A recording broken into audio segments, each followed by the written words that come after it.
Family arguments are normal. Teenagers push boundaries, parents push back. It's part of growing up. But sometimes that friction becomes something nobody could predict. This is a story about a seemingly typical suburban family in Maryland. A father who was a successful attorney, a mother devoted to her sons, and three brothers navigating their youth. But on February 2nd, 2008, in the quiet community of Cockeysville, everything changed. What happened that night would shake a community. Each of you will grieve in your own way. An entire school became one family in mourning. They tried to replace tears with memories. They're just such great people and such a great family. It's hard not to think of all the good things that happened with them. And they did just contributed so much to the school and community. This is the case of Nicholas Wagner Browning. John Browning, age 45, was a well-respected attorney working in Townsend, Maryland. He provided a comfortable life for his family. His wife, Tamara, was 44 years old and was a homemaker devoted to her family. She was actively involved in her sons' lives. Their oldest son, Nicholas, was approaching his 16th birthday and was a sophomore at Delaney High School in nearby Timonium. Teachers and classmates described him as an honest student who played varsity golf and lacrosse. His younger brothers were Gregory, who was 14 years old, and Benjamin, who was 11 years old. On the surface, the Browning family appeared to have everything together, but beneath that surface, tensions were building. On Friday evening, February 1st, 2008, just 1 week before his 16th birthday, Nicholas Browning went to spend the night at his friend Ryan's house, along with other friends including Alexander Smith and Taylor Tuppersbury. But during the night, Nicholas abruptly left. He walked more than 2 miles back to his house while his family slept. According to what investigators would later piece together from Nicholas's confession, he took his father's gun. He shot his father John first while he slept. Some reports indicate John was shot on the couch. He then proceeded upstairs to shoot his mother Tamara, followed by his brother Gregory and then Benjamin. All 4 victims were shot in the head as they slept. After the shootings, Nicholas walked down the road and disposed of the gun in some nearby bushes. The following news broadcast outlines some of his activities that night and the day following. Baltimore County Police say he used his father's gun to kill his parents, John and Tamara, along with his brothers, 13-year-old Gregory and 11-year-old Benjamin, while they were sleeping on Friday. Mr. Browning was an attorney in Towson. Police say Nicholas threw the gun in bushes near the home. He then went to a friend's home and spent the night. He came back home Saturday evening around 5. He came back out of the house, told the friends that he found his father dead inside. 911 was called. Police responded, found the father dead on the ground floor, his mother dead in a bedroom upstairs, and his 2 brothers dead upstairs, all dead from gunshot wounds. Police searched the house and canvassed the neighborhood. He spent most of Saturday playing video games with his friends and even invited people to a party at his house that night. As police investigated, they spoke with Nicholas's friends who had been at the sleepover, including Ryan, Alex, and Taylor. In the following interrogation videos, these friends told detectives something crucial. Nicholas had left during the night and returned early in the morning. While one detective is handling Nick's questioning, another is simultaneously questioning Ryan. We pick up where they're discussing the boys' activities the previous night, when they all stayed over at Ryan's house, and start to discuss where exactly Nick was during that night. You guys spent the entire evening together yesterday? Yes. Did you leave the house at all last night? Just walk around the neighborhood. Okay. How far do you live from where he lives? Half a mile. Half a mile? Did you guys go over there? No. Did he? Yes. What time did he go over there? Like 12:30. Last night? Yes. All of you were there? Yes. Nick said that he was there. That when he got there, the lights were still on. Okay. And so he just was in the car, and he said he fell asleep. We return to Taylor's interrogation room. The detective is getting Taylor's account of the previous night's events. So basically after that, when I woke up, started watching this TV. So you fell asleep? Yeah. I woke back up around 12 and went to bed. Went to an actual bed. I was on the couch. Okay. Chair. Woke up around midnight? Yeah. What bed did you go to? I went into his brother's room. And then... was Joe there? Joe, no, he was not there. Where's he? He was at a friend's house. Okay. So you went in Joe's room? Yeah, and then the parents had friends over, and they weren't going to sleep there. Then they did. The friends? The Fingles did? Yeah, their friends, so they came in Joe's room to sleep. So I went down to the basement and slept on the futon. What time was that? Do you remember? I don't know what time that was. It was probably like 1:30 maybe. When you woke up to go to Joe's room, where were all the other boys? They were sleeping on the couch next to me and up in his room. Okay. Was Nick there? Yes. You sure? That's real important. No, I don't think he was. Okay. Actually, yeah, no. He wasn't there. He went out, I think. The detective can tell Taylor is hesitant about speaking, so he reminds him that he needs to tell the truth. I don't Taylor, know. I'm going to tell you now. Yes. This is a murder case. Yes. You're 15 years old. Yes. You cannot lie to me. All right. Because you will go to jail for the rest of your life. Okay. Saying that he'll go to jail for the rest of his life is rather aggressive, as Taylor is only 15 and it's also not actually true. The detective needs him to be truthful, but he oversteps a little here. Police are allowed to lie to suspects, but this seemed unnecessary at this point, given Taylor's age. Nick was not in there? No. Do you know that he left? What? Do you know that he left? I mean, yeah, I guess because I didn't see him there. I didn't know he was leaving. Okay. To tell the truth, I really don't know the exact times. Okay, that's fine. I mean, I didn't have like a clock I was looking at. I'm with you. We pick up where the detective is explaining to Alex the utter magnitude of the horrific crimes. You haven't figured out by now something really serious has happened to the Browning family. You're 15 years old. I need you to be 100% honest. The other boys have been honest with me. You can't take up and lie. Okay? Yes. By telling him that the other boys have been honest with me, the detective is trying to ensure that Alex is telling the truth. If he thinks that the other boys told the detective everything, he'll feel pressured to do the same. If he denies something, but the other boys say it happened, he might be afraid he'll get in trouble with the police. I'll ask you to take me through the last 28, 29 hours, what's been going on. So you guys, from what I know, all spent the night over at Finks, right? Yes. What did you guys do from there? Alex begins to give his account of the previous night, which seems to be consistent with Taylor's account. We ordered food from Georgia's and watched Smoking Aces and Accepted and ran around outside a little bit. Mm-hmm. And we basically just all went to sleep.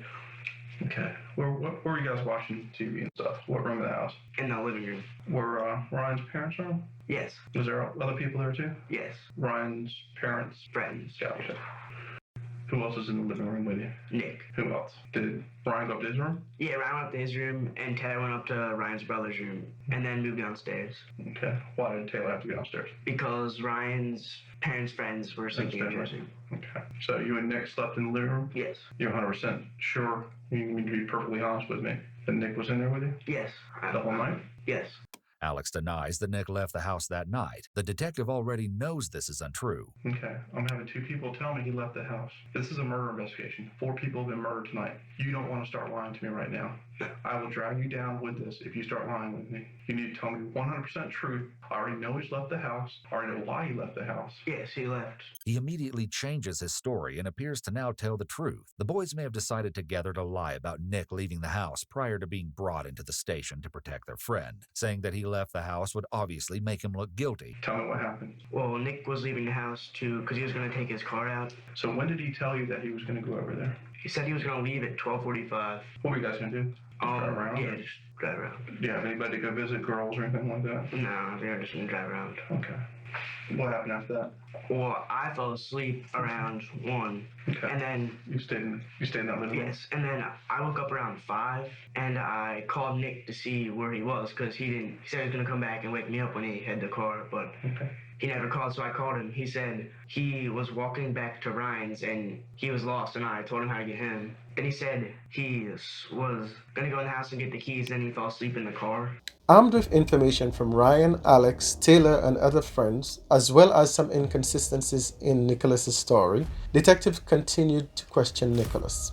In the following interrogation video, Nicholas' demeanor reveals a teenager who showed very little emotion. We now hear firsthand what Nick claims to have occurred the previous night. And then at around 1:30, stupid me, I went back to my house to try to get the car. And the keys were, where my parents were, the lights were on in the house. And so I didn't want to take the car out, so because the lights were on, so we're worried. And so I went in the car and started yelling, they'll go to bed in a half hour and the lights will be off. So I was sitting there and I fall asleep. Then I get a call from Alex around, I think, 5 in the morning. Okay. And then it wakes me up, and then I slept in the car, and the lights are still on in the house. Okay. And it doesn't make sense now, but, you know. So what did you do then? I walked back home. Just like, it's 5 in the morning. Okay. So did you ever get inside to get the keys at all, or? No, I went in that car, but never inside the house. Okay. Did you walk back to Ryan's house? That, and I got there. How far is it? It's a hike. It's probably like a 20-minute walk. So. Okay. After approximately 6 hours of interrogation, he confessed to the murders. You see, this is the first time. The first genuine emotion I've seen all night is coming down. What happened? Nick, what happened? A confession may be coming soon, as Nick has started nodding his head in agreement with the detective. I can tell you didn't plan this. Is it because you're a father? Was it physical? No, it's more sort of like a blast. Probably so. I mean, it wasn't. It was. They were physical. Harping on the D. Right, harping on the D, and then and you know, he'd occasionally. I wouldn't have called it huge physical beating, but I think It's still uncalled for. Right, the emotional, I think. The hit, when he hit me didn't bother. It was the constant. Did you do it in front of your friends too? Never the hitting, but the yelling and the anger. Embarrassing. Yeah. Weekend he was uptight as usual, and did he drink or anything? Or no, it was never really alcohol. It was just he's overstressed, I think. Okay. You know, he works. I mean, he gets up at 5 in the morning and comes home at 6:30. Mm-hmm. So then he sort of had his fill being nice and always climbs when he gets home. Takes it out, dinner almost not almost, but most nights. Is he doing it the same to your brothers? Or just you? Maybe, but I didn't. No. It didn't seem like that to me, but. To your mother at all? Yeah, a little bit. But the bulk seemed to be generated towards me. Mm-hmm. And then you have to put the car in reverse. He got really angry. And then I went back to get the car, and I saw him sitting on the couch. The TV was on. And I knew the gun was out on the workshop bench. Mm-hmm. What happened? I walked up. I sat there for a half hour. He was sleeping? Yeah, standing over him. And then I went between putting the gun up to his head and pulling it back down and up. Do you have a pillow up too? Or? No, just the gun. The gun was. I'm not sure if I meant to pull the trigger or if it just went off. It just, once that happened, I freaked out, and I thought, they'd all come down, but I don't even know if they woke up or whatever, but so I sat on the couch and they were up, and I realized I couldn't just walk away from that. And then I shot my mom. And then she's still sleeping? Yeah. I waited for a little bit, then I think she went back to sleep. Mm-hmm. I shot her, and I shot her back. Why the brothers, man? I thought if no one was there to say anything, that my story would go, because I was the only one. Just got scared. Nicholas was arrested and charged with 4 counts of first-degree murder. He was too young under Maryland law to face the death penalty. In October 2008, at age 16, Nicholas pleaded guilty to all 4 counts of first-degree murder. On January 23, 2009, Judge Bollinger sentenced Nicholas Browning to 4 life terms in prison. Nicholas would become eligible for parole after serving 23 years with good behavior. 4 lives were taken in the early morning hours of February 2, 2008. John Browning, a respected attorney, Tamara Browning, a devoted mother, Gregory Browning, a 14-year-old boy, and Benjamin Browning, a 11-year-old boy, all shot in the head as they slept. Nicholas Browning is currently serving his sentence at the Maryland Correctional Facility. Under his current sentence, he could become eligible for his first parole hearing in 2031, when he will be approximately 39 years old. However, in Maryland, parole for someone serving a life sentence must be approved by the governor, something that hasn't happened for any inmate since 1994, and no juvenile lifer has been paroled since the early 1990s. Multiple attempts to reduce his sentence have been denied. The questions of why Nicholas Browning killed his entire family remains complex and disturbing. Whether it was years of alleged abuse, desire for financial gain, a teenager's inability to cope with parental authority, or some combination of all these factors, 4 innocent lives were lost, and a community was left searching for answers. That's all for today. Thanks for watching and stay tuned for the next video in my series, Too Young for Murder.